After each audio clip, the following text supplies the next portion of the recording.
Conforme nós comunicamos, nós estamos aqui com o Nilton Suetugo, aliás, agradecendo sempre a sua disponibilidade, está sempre ligado nas notícias. Em primeiro lugar, parabéns pela Feira da Uva. Eu sei que você teve um dedinho ali de indicação, ficou um lugar extraordinário e muito bom. Nilton, nós temos 4 assuntos a abordar com você, que são notícias que a população vem nos cobrando. A primeira delas, vamos para a área azul. Como é que está a questão da área azul? A Zona Azul, felizmente, a lei foi aprovada recentemente pela Câmara. Nós estamos acabando de montar o termo de referência e após o termo de referência, que vai nortear todo o processo de licitação, nós montaremos o processo de licitação, mas antes disso a gente vai retomar novamente a conversa com a Câmara para mostrar esse termo de referência que vai praticamente regulamentar como é que vai funcionar a Zona Azul. Então, após o termo de referência finalizado junto com a discussão com a Câmara e a Associação Comercial, nós estaremos providenciando o processo de licitação e a gente quer crer aí, Beto, que provavelmente daqui 3 meses, 4 meses a gente vai estar em vigência. Provavelmente somente a partir do ano que vem, infelizmente. Aquela sua vontade de aproveitar os que estavam aí ainda está de pé, né? A municipalidade vai fazer esforço pelo menos para isso. Exatamente, a gente faz a indicação das pessoas que estavam atuando nesse setor, encaminha para a empresa que venceu o processo de licitação. Mas aí foge um pouquinho da nossa capacidade, porque eles vão fazer um critério de avaliação, né, em relação à competência ou não. Mas nós vamos estar fazendo essa indicação sim, porque são pessoas que já estavam atuando e eu acho que seria interessante que houvesse o aproveitamento delas. O modelo será aquele eletrônico por celular? Sim, além dele, existem outros procedimentos através de cartões, né, através de físico também, né.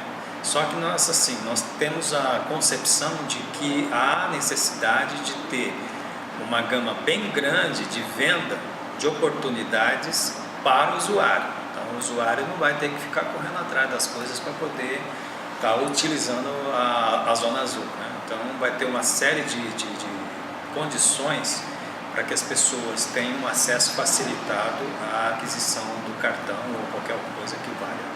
Secretário, o segundo assunto, um dos mais polêmicos que você acompanha em Jales, nas redes sociais e pela nossa rede de comunicação, Voz da Cidade, é assunto de iluminação. Afinal de contas, a Eletro e Prefeitura conseguiram entrar num acordo? Como é que vai ficar essa questão? É bom rememorar um pouco a história, né, Beto?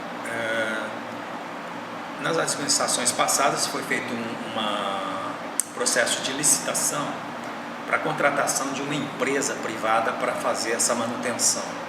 Isso foi feito e quando a empresa começou a prestar serviço, parece, na época, pelo menos é o que a gente recebe de informação, eu não estava aqui, mas a empresa, ela apresentava um belo trabalho, né? Foi o que eu também ouvi da população.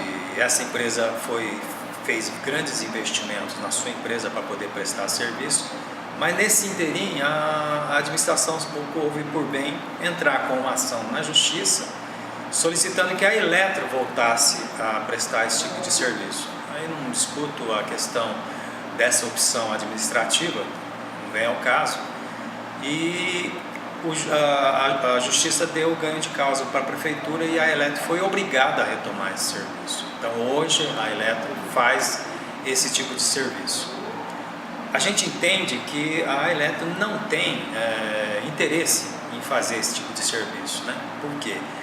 O interesse da Eletro é fazer o sistema de distribuição de energia. Tanto que ela desmobilizou praticamente toda a estrutura dela e só tem uma estrutura específica para poder fazer essa manutenção da distribuição de energia. E acaba ficando um pouco problemática na questão de atendimento em relação a pontos escuros, extensão de rede, etc. e tal.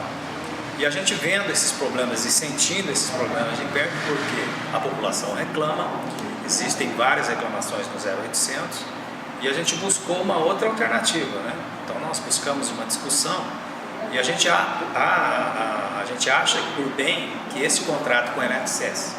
Para que esse processo cesse, nós temos que fazer um acordo com a Eletro, porque existe uma ação movida pela prefeitura dela vir prestar esse serviço. Então a gente quer cancelar essa ação e passar esse serviço para a empresa privada novamente.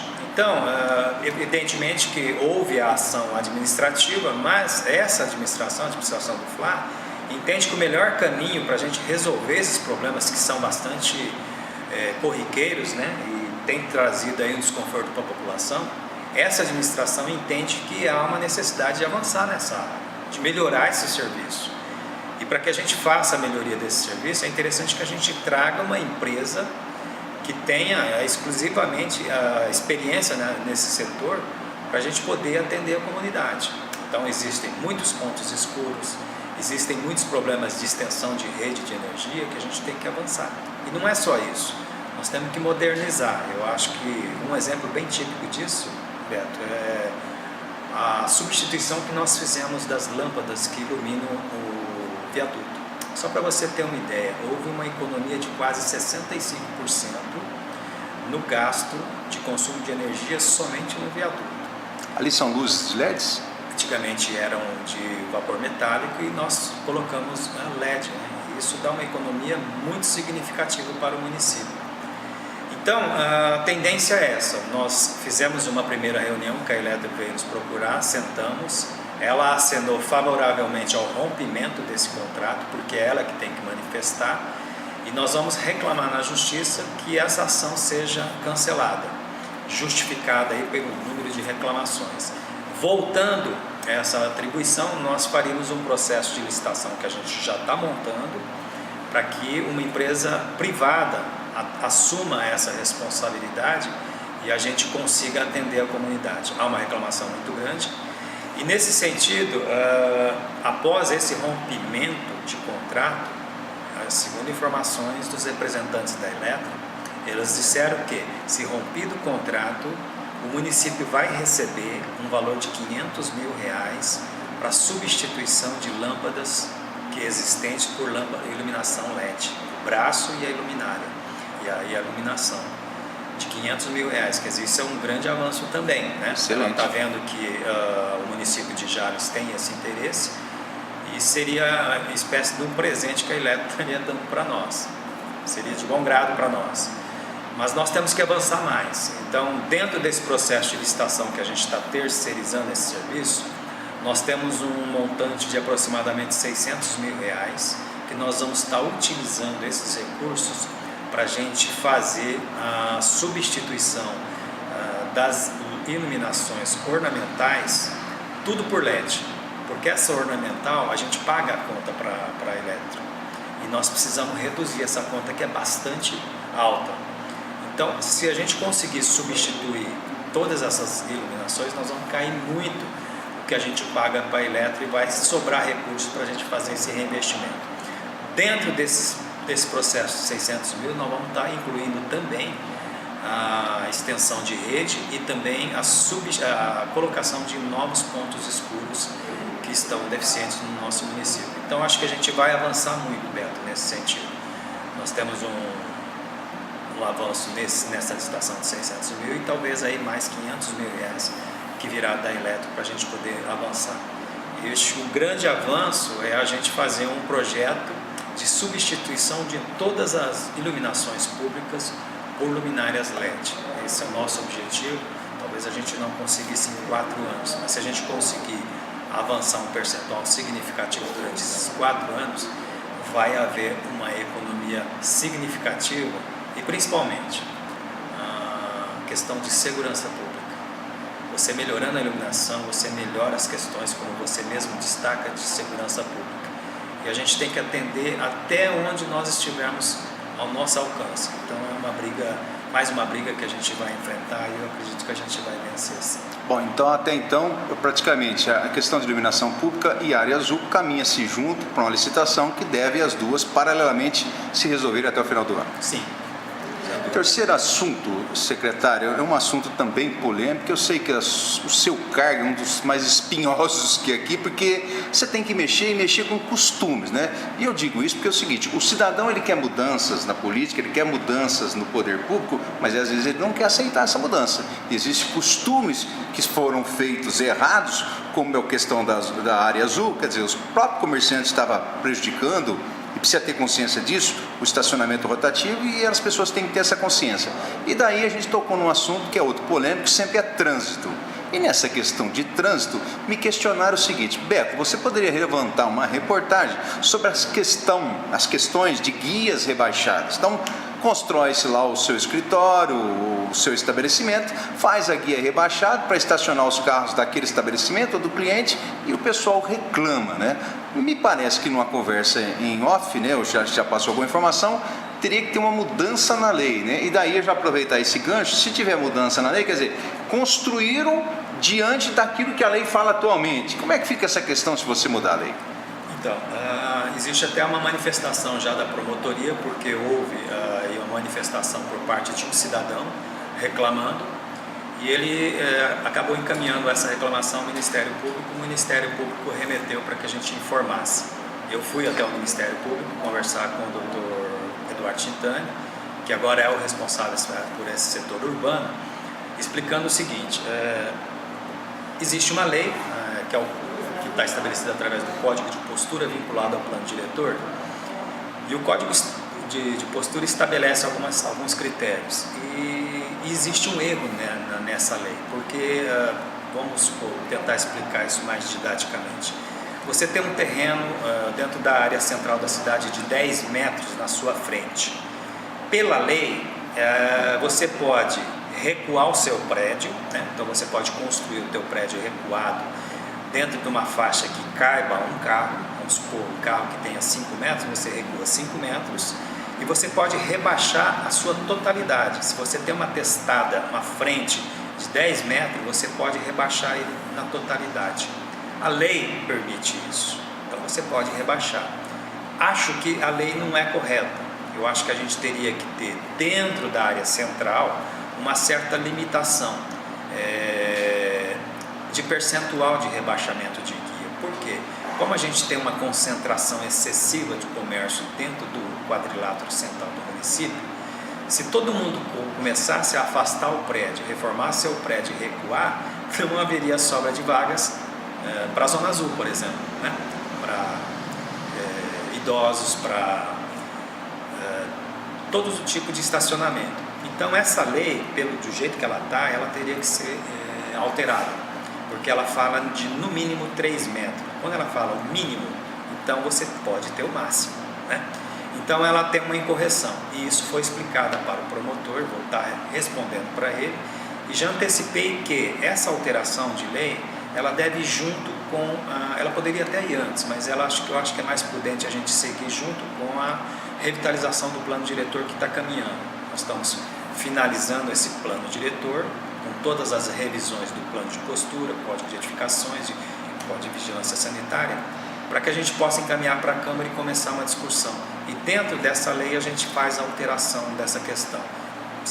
Sei lá, talvez de 50% da testada, um parâmetro mínimo, né, para que a gente não ocorra aí de edificações terem a sua testada. De repente você tem uma testada de 50 metros, então você pode rebaixar 50 metros? Não acho justo. Eu acho que seria interessante que a gente limitasse essa questão.